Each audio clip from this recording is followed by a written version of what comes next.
Well, hello, everyone. Let me call the room to order. Hello, everyone. Not too much order, just a gentle order. That'd be all right.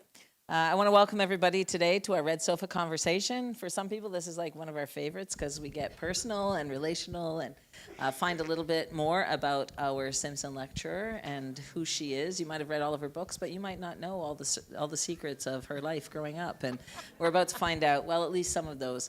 I want to welcome everybody who's joining us online as well. Glad that you can be here today with us, and hope that you enjoy this. Well, there will be opportunity, as far as I can tell at this stage, for questions from the audience, both online and in the room. So if you have any, then hang on to them until that time comes. But right now, I want to say thank you to Kenda Creasy Dean for being here this week and for the way that you are among us. We appreciate that a lot, and that you seem to appreciate our quirkiness. So grateful for that, that you put up with that. I wonder, Kenda, if you can tell us about what it was like where you grew up. Where did you grow up? What were the influences on your life, and how has that shaped who you are today? Okay, I grew up in Ohio, and right smack in the middle of it. And, right now, the area I grew up in has all been sucked into Columbus. But at the time, it was farmland. And I worked on my grandfather's farm as a teenager. I spent... Which is weird. We have a farming area at Princeton Seminary now that I was part of initiating, but I spent a lot of my life trying to get off the farm. And here, what happens when I go teach in a seminary? We start a farm. I don't know. God's weird. And that was my mom's family. My dad's family, John and I were talking about this yesterday, were coal miners in Kentucky.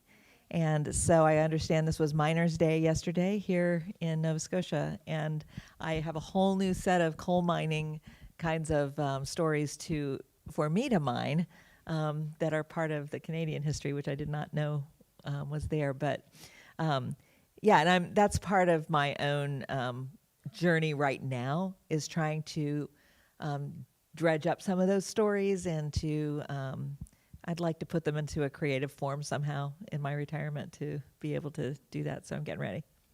That's fantastic. Is this on? I don't feel like it's on. There's something weird about the sound in this room when you're up here, isn't there? So when did you become a Christian? Did you grow up in a Christian home? Was it later on? How did that go for you? Well, yeah, I was one of those people that, Bushnell talks about as growing up a Christian and never knowing themselves to be otherwise. But I mean, the truth is that, I mean, you grow up that way, but there has to come a point where you own it for yourself, right? And so for me, that was camp.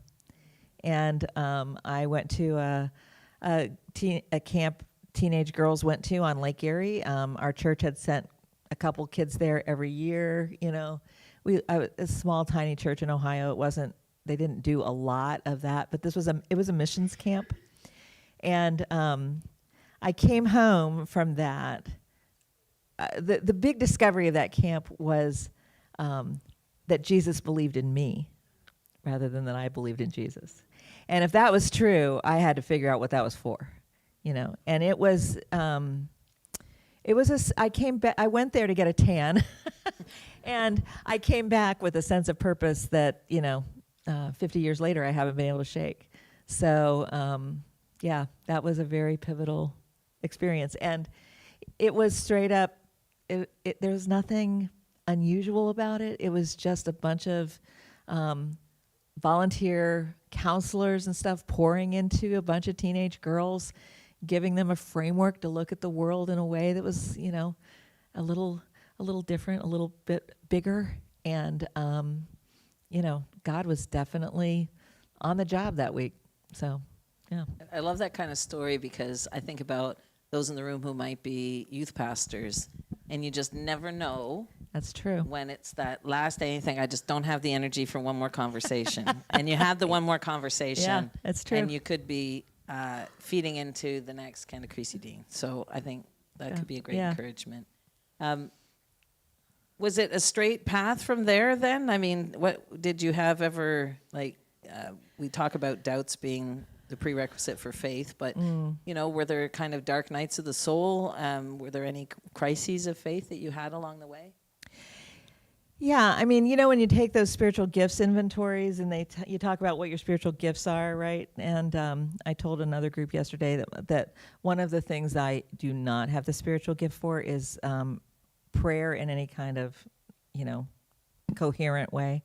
But I've had a pretty strong sense of faith and sense of vocation throughout. And so the crises that come haven't challenged faith's existence, but it has changed the way I think about things with faith. So, my first job happened to be in a really corrupt. I didn't think about ministry until I'd been teaching a while, and so I was teaching at a university. It was, things that you can't believe happened there. I was 23. I didn't know this wasn't normal, but.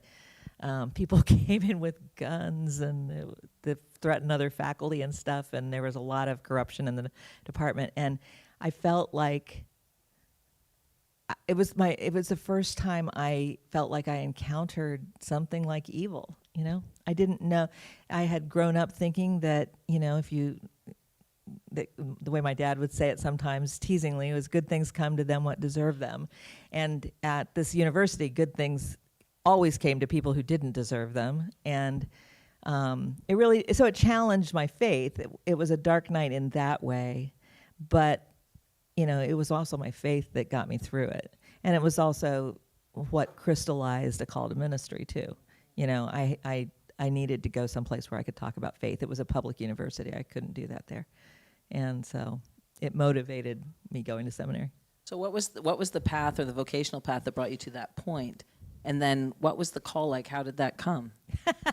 Well, okay, so we started to have this conversation yesterday a little bit with the youth ministry team, and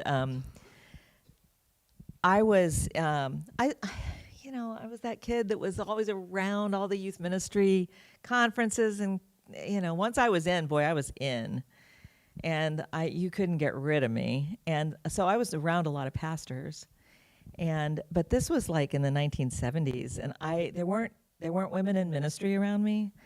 I didn't know that this was preparing me for ministry, and no one said to me ever, which strikes me as very odd, that, hey, you ought to think about ministry. And I suspect it's just because I was a girl. I don't know. And so it never dawned on me. But I was wrestling with this all the time. So it wasn't a straight path. I knew I wanted to teach, so that's what I prepared for. I thought I was going to teach speech and theater in a high school, and that would be the main form of youth ministry, kind of under wraps. And there was the only non-linear part of my faith life, or the only weirdly in-breaking experience I think I had, was this call to ministry. I had this summer job in a florist shop in my hometown, and my hometown happens to have a seminary. See, you would think this stuff would be on my mind, but no.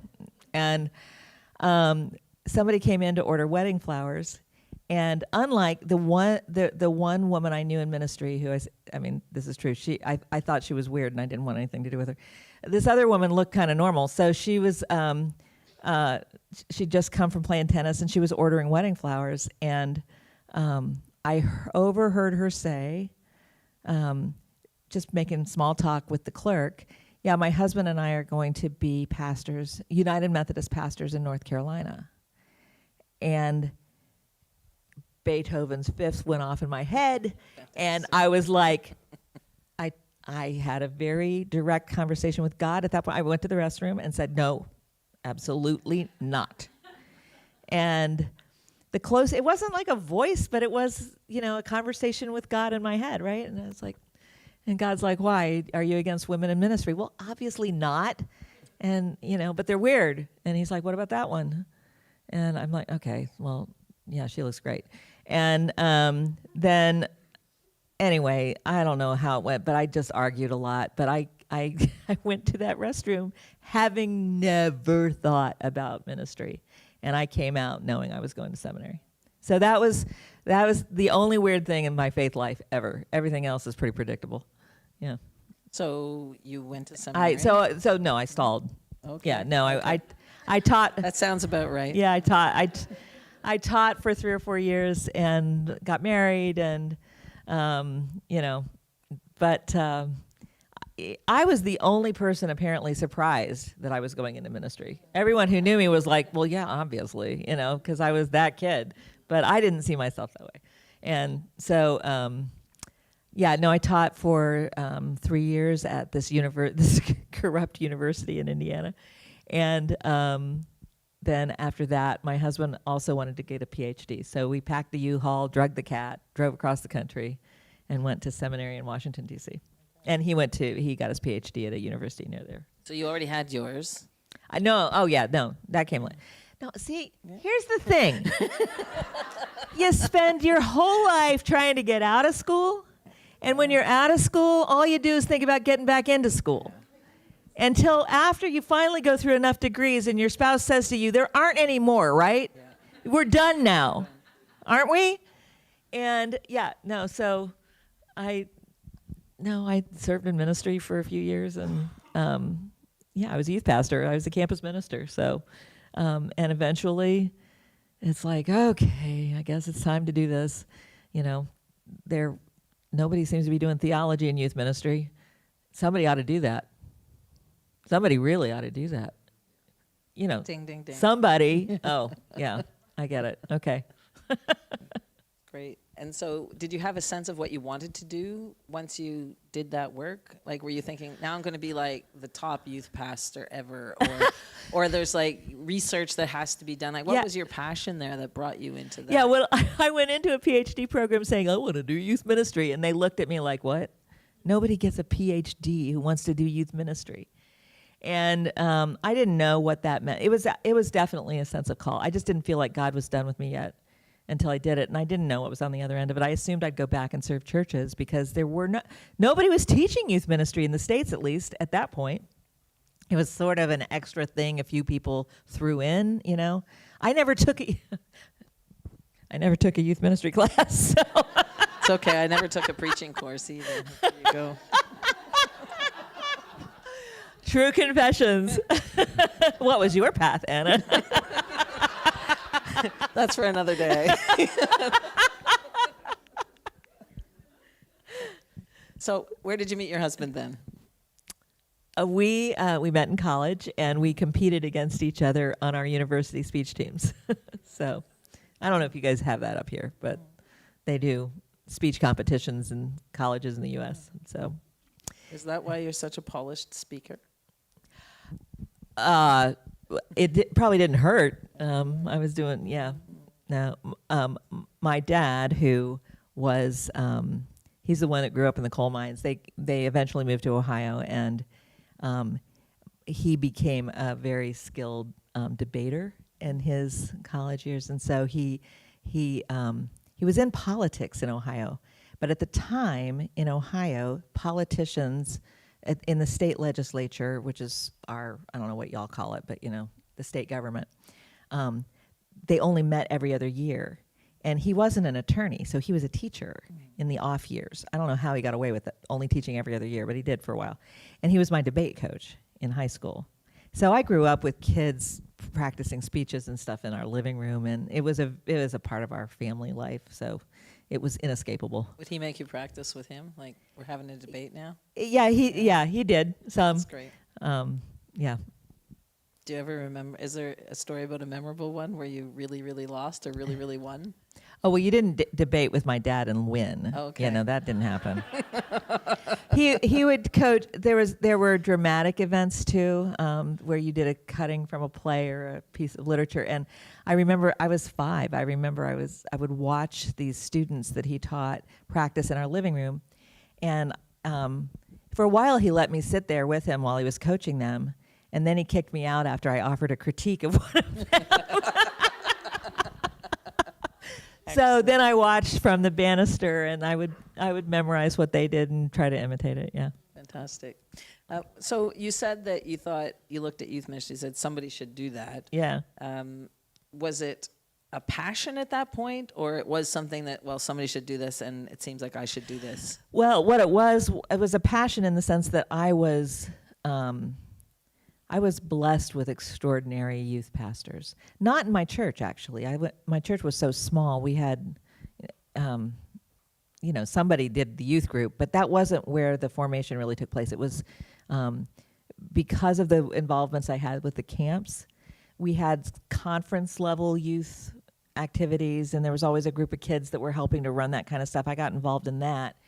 And the leaders of that were extraordinary and at the time, I didn't know that. I thought that was what they all did everywhere. But they were very much part of kids should do ministry. They're not targets of ministry.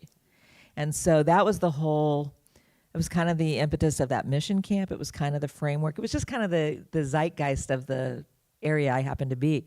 And by the time I was in college, I was aware that did not happen everywhere. And so part of my call to ministry, what solidified it after the whole flower shop incident, the next week I had to go be a counselor to camp.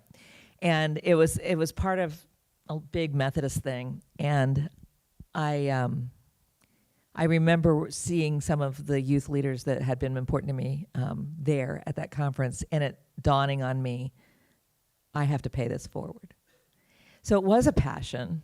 It was a passion because it was so important to me as a kid, but it became a passion to pass it on. Yeah. I'm going to come back to something that you mentioned there. I think it's relevant for another question I have later on, but I wonder, what about the work that you've been doing since then? Well, maybe first I'll ask you if you could just give us a sense of the path then from that call. You're going to do youth ministry, you get a PhD, and then what? I got a PhD at Princeton and failed to leave. So it's a failure to launch story in a lot of ways.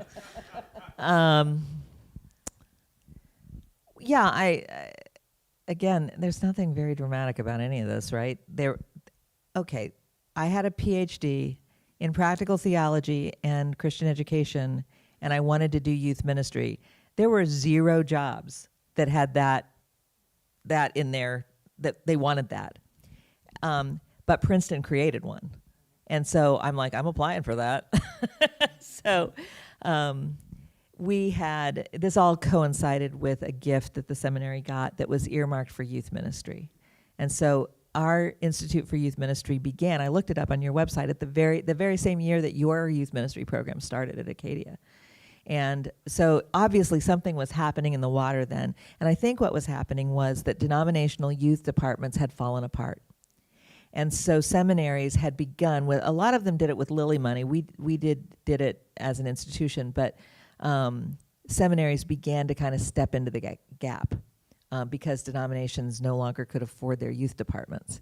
And so there was no training happening. It kind of had to happen in seminary. So we spent 30 years professionalizing youth ministry, only to be unprofessionalizing it now. So there you go.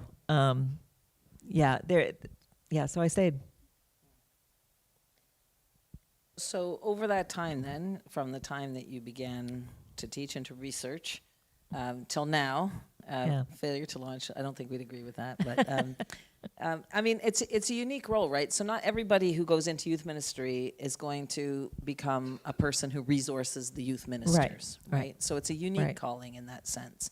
And I think at that point, I just really want to affirm the people in the room who are called to be in the church, on the ground. Right. Like, there's no aspiration. There doesn't have to be a greater aspiration. I think you're already fulfilling the greatest call, not to undermine you in any way. No, I'm 100% with you. Yeah. But we need a Kenda Creasy Dean to resource everybody, but we need the people doing the thing with the kids on the ground. So it's a team effort, right? For sure. So when you think about the work that you've done over these years, what would you say is the most significant research that has come out of your work? Wow, I've never been asked that before. Well, the one that has gotten certainly the most attention is my involvement in the National Study of Youth and Religion, which started now 20 years ago, and it's the largest study that's ever been done on. This was U.S. youth ministry. It wasn't on youth ministry, it was on youth and faith. And so they researched kids from all different denominations and stuff and no denomination that were part of the study. It was a random sample. And because it was so huge, it was clear to me that I was going to have to deal with this research for the rest of my career, whether I was part of it or not. So I might as well get in on the ground floor, and be part of it. So that was shaping both for me, and it's the work that's gotten the most attention. The work that's probably, probably the most foundational stuff is, might be the first thing I wrote, which was God-Bearing Life. And I did that with a friend because we were being asked to do a lot of workshops. We did a workshop basically at a Princeton Con Ed event, and people asked us to do it. And we were really busy, and maybe if we write a book, people won't ask us to do workshops anymore. That turned out not to be the way that works. Yeah. It's the other way around. Yeah. So, but in some ways that was just an identity piece. This is how I think about this. This is how we've learned to do it. This is what feels authentic and, just a little bit more life-giving. My hunch is that all research is autobiography, So you write for yourself as much as for anybody else. So, in what way does your work give you a sense of meaning? And I ask that in the context really of, if to you your most important book or significant book was your first one, then I'm interested to know, let me put it this way. It was probably 35 plus years ago I was a youth pastor myself. Yeah. And having been a theologian then since, and all of the things that you do, I still get frustrated that the church is in the place that it is. Yeah. And that the things that you're saying this week, some of them, and this is an affirmation, not anything else, but it's like, yeah. And why are we still not doing that? Right. That's like true. It drives me crazy. Yeah. So how do you keep from sort of berating everybody and being frustrated and, I've been working at this for so long and you still, it's still, let the youth do ministry, right? Yeah. Like how do you kind of manage all of that frustration of you see things because you're a researcher and you've been at it for as long as you have been, and yet still, does that question make sense? So how do you manage that frustration and continue to be encouraging and have a sense of meaning in the work that you do? I honestly, I think it's because I get to do a lot of things like this. The people in youth ministry get it. They've always gotten it, and so I always feel like I preach to the choir a lot when I talk to folks like you, but I also feel like I'm among friends, right? These are people who share this perspective. It's far more frustrating to me to be in a room full of theologians, and it's interesting because in some ways the pandemic has kind of allowed more people to, I think I don't spend any time now trying to convince people that things need to change. Until the pandemic, I spent half of every talk trying to convince you to, I know you've done this, nobody has to be convinced of that anymore. And so it feels like there's an openness and an opportunity, and that weirdly youth ministry is one of the places that is leading the way. Now, it doesn't mean anybody gets paid anymore, but it does mean that there's a renewed sense of purpose, I think, in a lot of what we're doing. I probably won't say this today. I was going to, but I think I went into seminary. I don't think I'm alone on this. I think a lot of people in my generation got into youth ministry because it was, yes, we loved young people, of course. Also, it was the only place in the church you could rearrange the furniture, And I'm seeing nods, right? So for people who wanted to try to do church in different ways, or who had a different vision for the way God might be gathering people for the sake of mission, those people were in youth ministry, a lot of them. And it's not a surprise now to me. People go, well, you're into innovation now. How come you left youth ministry? I didn't leave youth ministry. I feel like this is what youth ministry's always been about. And but it is becoming part of the broader conversation. It's not a surprise that youth ministers are the ones in the innovation conversation. Youth ministers are the ones that plant churches. Everybody's been in this business for a long time, or at least has shared that DNA for a long time. And it's not that what's new is that other people are kind of on board with it. And so it's a really interesting moment, I think, for that. And so I see nothing but hope when I'm in a room like this, or when I'm with my students. It's, yeah. That's a good, hopeful note. Is there anything when you look back in that time that you would have done differently? Every day. I mean, all the time. Yeah, I mean, there's nothing I don't want a redo on, really, you know. But, you know, God somehow redeems even our stupidity. So, yeah, man, I had to preach an anniversary service for the first church I served as a pastor. And man, that brought back, there were some humdingers of mistakes that got made in that first, you know, appointment that, you know, the blessing of it was I had, for anybody who goes into ministry, this is the advice I give my students on the last day of class. When you are looking for a position, what you want, if you're on a staff, the main thing you are looking for is a secure senior pastor. It doesn't matter, everything else is negotiable. But that you want somebody who can let you make your own mistakes and not take them on as their own. And I remember Tom, who was the senior pastor, he literally said, you made the mess, you clean it up, you know? And so, I mean, and he was able to let me fail and let me succeed without being threatened by it. So that's what you want as a secure senior pastor that you're working with. And yeah, some of you know that, yeah. Message for all the senior pastors out there. Thank you very much. When you are doing research and so on, and I'm sure, I imagine that you have all kinds of disruptive thoughts all the time. Yeah. Yes? Yeah. I think I read that correctly. That's good. And so I wonder, Squirrel. do you, Yeah. yeah, right. So do you out your disruptive thoughts when you have them, or do you have you developed a discipline to say, no, I'm going to put that through the ringer, nothing will be outed of this disruptive thought until it's ready for print? Or, you know, how do you process those thoughts that inevitably you probably have every single day, a new thought, a new insight, something that, oh, this is golden, but I'm not going to put it out yet because, you know, you're a proper researcher? Oh, I'm not a proper researcher, for sure. I mean, that was kind of in inverted commas in the sense that, you know, Yeah. there's a discipline of research, Yeah. right? and that's not my strong suit. I mean, I have a colleague who calls me an accidental intellectual. That is 100% true. There are some things that I've done both. I just published an article way too soon. It's got way too many generalizations in it. I'm going to get killed on it. I think I can back it all up, but I didn't have time. You know, it was a time thing. I didn't have time.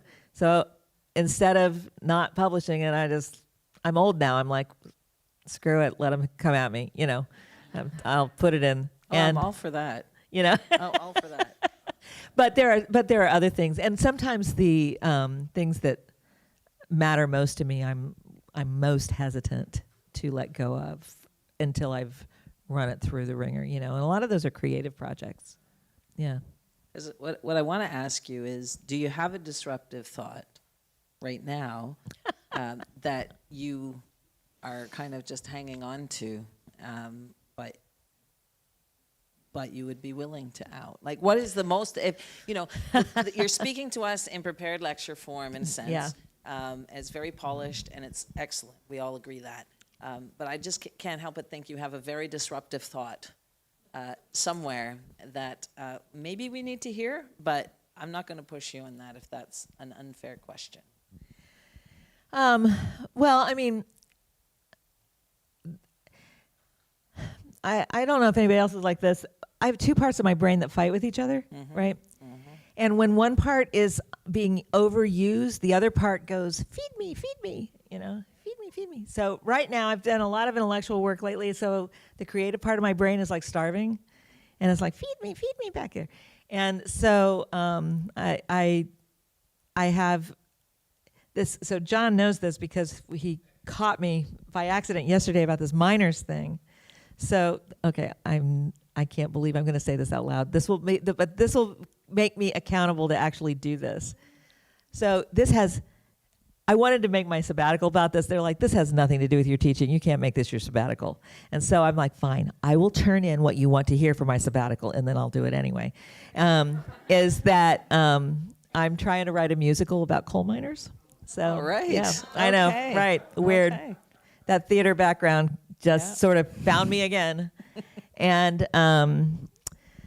let's be clear, it will probably never see the light of day, but it will be something that I hope I get to do. The other disruptive thought, the intellectual one, is, and I don't know what to do with this yet, so it doesn't factor into the lectures like I hoped it would.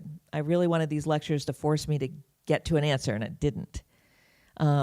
I'm concerned, and Cheryl Ann and I talked about this yesterday, that in all of this innovation, we're letting go of formation.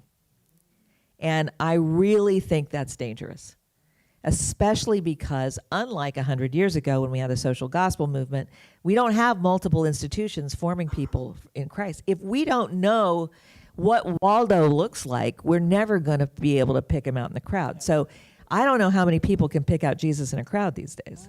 It sure looks like, and this is from the National Study of Youth and Religion, at least in the U.S., we have completely confused Christianity with something else, and it is currently taking a very demonic form. And it is like, 15 years ago, it was like, well, we're all confusing Christianity with mealy-mouse niceness. Well, now we're confusing Christianity with hardcore meanness. And whatever it is, it's not Christianity. It's something else. And we've got to get to the point where we can tell the difference. And so I'm genuinely worried about that. And I don't know how to solve it yet. So, except to say the very obvious thing, and that is, live your life the best you can, as close to Jesus as you can, and be willing to talk about who Jesus is to the people around you. I mean, that feels so basic. And there are ways to do that well and ways that are just really scary to people. We don't want to do that. So we don't have a solution. I don't have a solution, but I am convinced that is the problem. So. Appreciate you sharing that. Yeah. Because I think there'd be a lot of amens in the room, and it's a huge challenge every day to meet the polarization that's happening with the love of Jesus. It's a challenge, but also perhaps hopefully an opportunity for us. I wonder, when you think about your own future, are you intentionally mentoring successors to be leaders in youth ministry, thinking and setting the tone? And I hope so. I mean, there are always people in your life that you kind of realize that you're mentoring them, whether it's formal or not. There are a number of former students. I do have a sense now that there are a lot of people doing what I do, and I don't have to do it alone anymore. Right. And actually, that has allowed me to explore some other things. But yeah, there's a whole layer of people out there that are kind of carrying the ball forward, I think. Probably some of you in this room. So. No, that's great. I think when I believe succession is like a crucial thing if we're going to keep things growing into the next generation, not having to stop and start all over again the way that we often have done in the past. So when you look back one day, in as much as it's under your control, what would you like your legacy to be?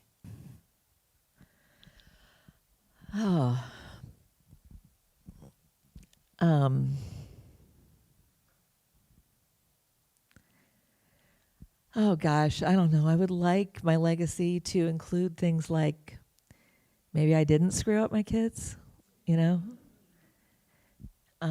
I do think it takes a village to screw up a child. So, I hope that we can do. I don't know. I might have managed on my own. I don't think my kids would feel that they got too screwed up by it, but that comes to mind. I would like to think that, people will remember me as a person of faith. I would like to think that I made the world a little more fun, so. That's a good legacy. A legacy of fun. We'll write that one down. That's great. There's so many more things I could ask you, but I'm mindful that there will be questions in the room and online. So I'm gonna finish. And thanks for your patience with those questions. There's so much more we could talk about. Oh yeah, we'll talk later. But I want to end with a quick fire. So pizza or tacos? Tacos. Okay. Silo or Severance? What's Silo? It's also one of those Apple TV shows. You should watch. I should watch it. Yeah. Severance was made me squirm, and I couldn't look away. No. It was like it's terrible. So that other one, I'm sure. Yeah. No, Severance is the pinnacle. Absolutely. Oh, it is? Oh, okay, yeah. great. Yeah. Mark or John? John. Okay. Strawberry or chocolate? Chocolate. Mountains or ocean?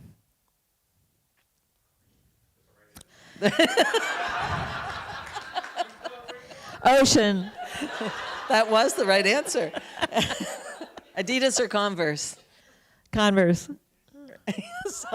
Somebody's really glad those are the shoes they're wearing today. Urban or rural? Rural. Acadia or Princeton?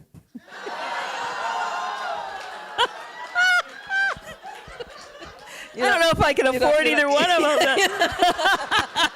You don't have to answer that one. That was just for fun. Thank you, Kenda. I really appreciate this conversation, and I'm sure there's just so many questions. I have the privilege of being here and asking all the ones I want, and so I want to throw it open now. And I think, is it Danny? You've got the mic? Okay, sure. Oh, I thought we went to 1:15. Oh, I went too far. I'm sorry.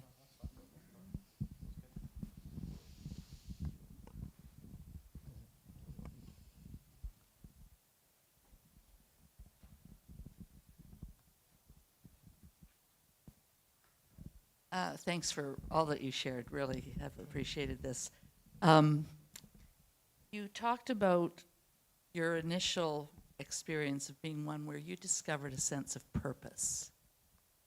And I wonder if you could say a little bit more about that, because that's one of the things that when I look at youth today, it seems to be that sense of purpose is often what's missing. And no matter how many wonderful programs and innovations you might have, if they don't have a sense of purpose, for me, a lot of that has been in mission and involvement in mission. So I just wonder if you can say something about that. Yeah, I that's a great observation. And I think part of that is because, and we have data on this that, and maybe it's not for Canadian youth, so I think these might be American sources, but the kids have an external locus of control more than an internal locus of control these days. We know this is true of American young people. It tends not to be true of like international students. Our international students are motivated more internally than they are externally. But what that means is they don't believe, if you have an external locus of control, you don't believe that you basically control things that happen to you. You are being buffeted about by external forces. And so you lose your agency, and you feel, it's easy to feel like a victim. It's easy to feel like, it's always somebody else's fault, that kind of stuff. So all of those characteristics are real, and this research has been done on American undergraduates, so college students. And the example that they give is, the grade that a student gets, is often because you didn't give me the right grade, as opposed to the international students will say, what can I do to improve my grade? That's just a little marker. I think that is tied to this lack of purpose, Because if you don't sense yourself as having agency in the world, how would you have a purpose to go do that thing or to be that kind of person? And so one of the things I do think that youth ministry makes possible, we give young people opportunities to lead out of their faith, we see them as the people they can be, as opposed to the people they think they are. And we create a lot of circumstances for them to live into that. Howard Thurman talks about this as that we give them a crown to grow into, right? We hold it over their head and allow them to grow into that. We see them as this, beautiful royal presence God has made, and allow that to be what they can aspire to. And so, the youth ministry has a huge role to play in offering that in a world where a lot of kids have, I think, been infantilized culturally. I'm not saying that we return them all to the wild, but I do think that we have over sheltered and over controlled, as opposed to letting them have a lot more agency. And I could just be projecting my own experience on this, of course, but that's a hunch.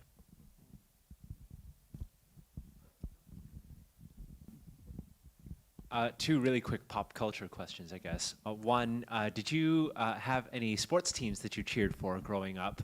And what, if I'm you cheered from for Ohio. Yeah. We call it football. Yeah.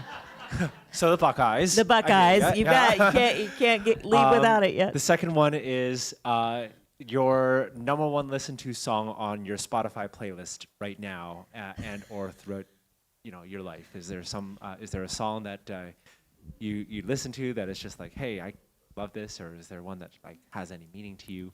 Anyway. I am so old. I don't even have a Spotify list. I don't know how to get Spotify to do what I want it to. I still put my phone in a glass when we have a party to have music. That's how backward I am. But if I have a choice to listen to, so I'm very retro on this. I could listen to Queen all day long. Yeah.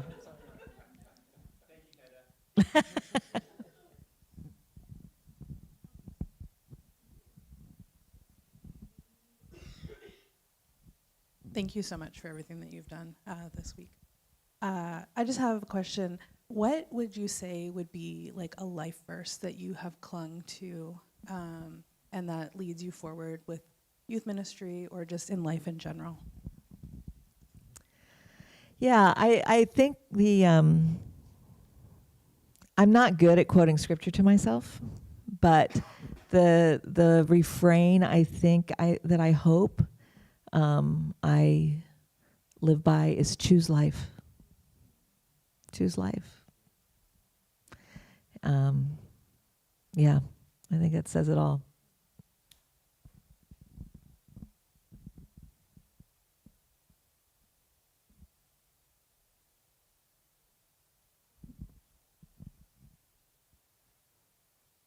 I feel like a bit of an imposter. But thank you so much for everything you've shared.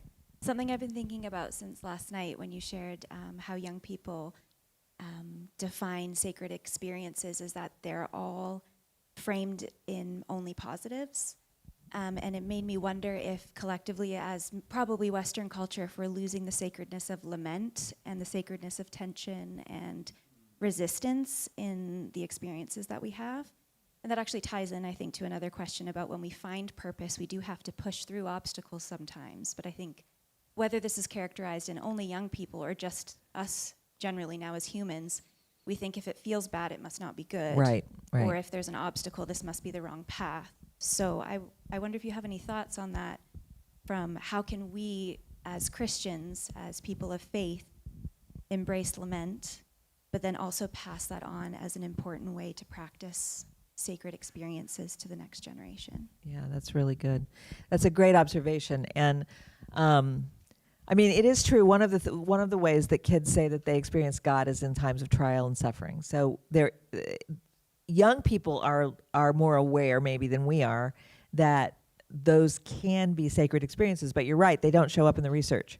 They if you say experience of God, it shows up. If you ask them what a sacred experience is, then they don't name that. That's interesting. I didn't think about that until you just said that. To reclaim practices of lament, part of it is that we don't see it practiced very well, except here's where it is practiced, but we don't name it as a spiritual practice, is in a lot of pop music. You know, every kid that writes a song, the first song they write is because their heart's been broken, you know? And I taught a very terrible Sunday school class with 7th grade. I had a 7th grade Sunday school class one year, and it was like, I think there were like 32 kids in it, and all but 2 were boys. Now, I don't know how that ever happened, but that was true. And so I got it in my head it would be a good idea to use their music as kind of the curriculum. My fellow teachers eventually rebelled and said, no, we need the kind of curriculum that you actually can read and, you know, actually gives us help. But anyway, for a while we did this. And what they did was they brought in, the idea was they would send me a song and I would create basically a lesson plan around the song. And, you know, some of the lyrics were terrible. And it was very powerful, actually, for some of these young people. I had parents calling me because they were going to be out of town and their kid didn't want to miss Sunday school because it was their week for their song. I'm like, that never happens, you know. But what that told me was that lament is very powerful for them, you know. And, you know, some of the songs are really scary if you listen to them. It's like, I don't want to be in this world anymore and blah, blah, blah, blah, blah. And so what we did was we wound up having them talk about, we talked about the lament in the song, but then they had to take the turn of turning that song to God. And so from lament came something else. So we didn't leave it at lament. That was just the move that we took in that particular curriculum. But I don't think the church has adequately identified where lament is happening, but it is happening. And that's a helpful, thank you for raising that.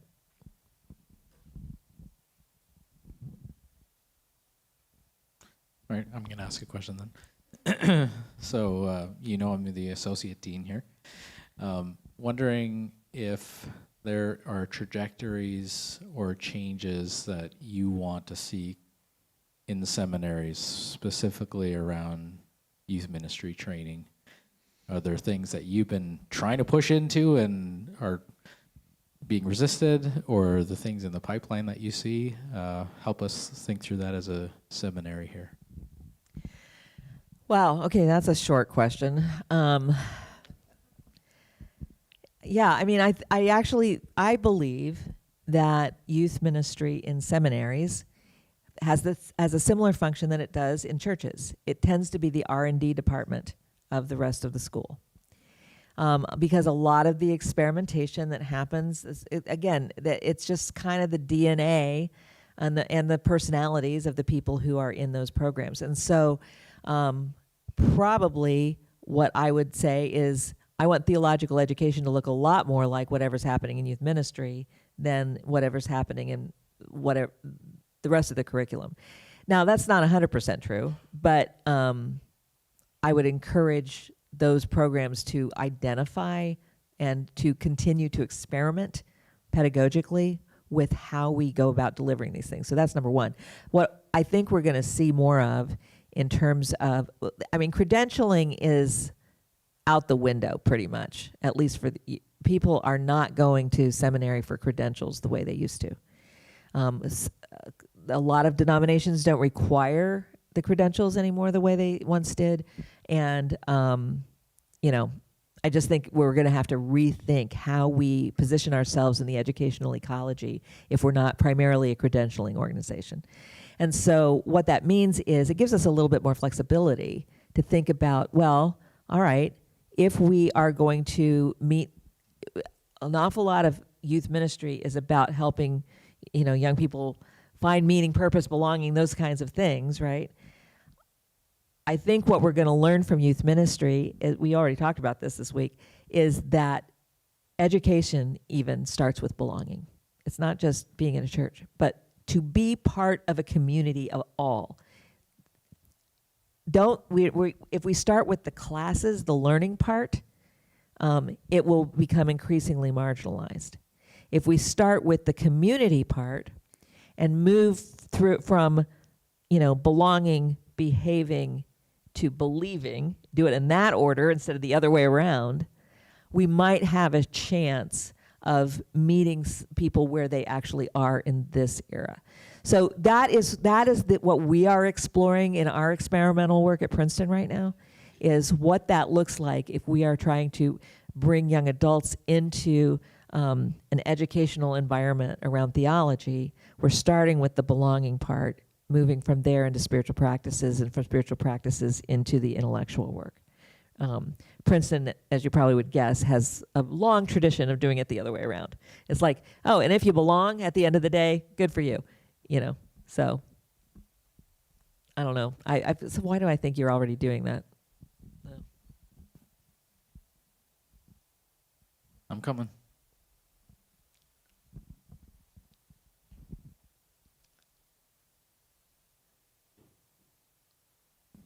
I was hoping, as we watch the states burn, how you reconcile the fire for politics with ministry.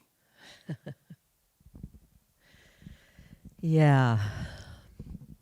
Well, I've been thinking a lot about Bonhoeffer these days.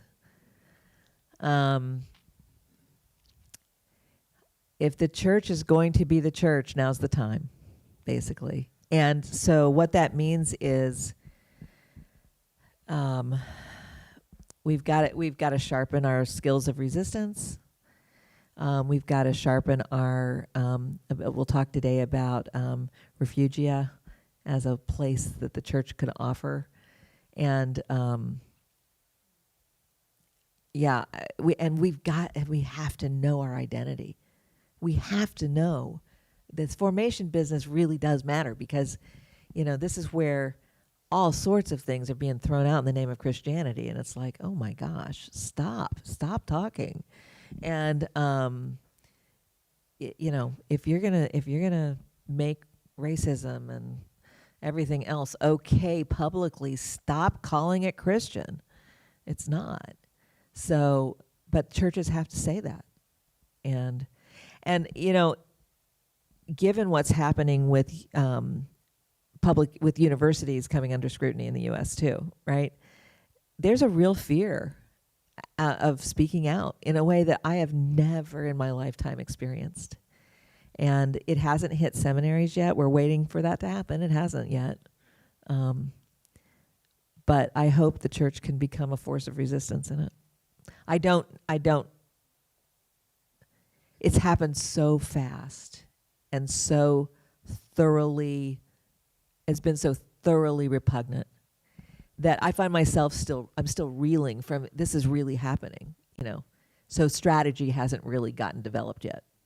So.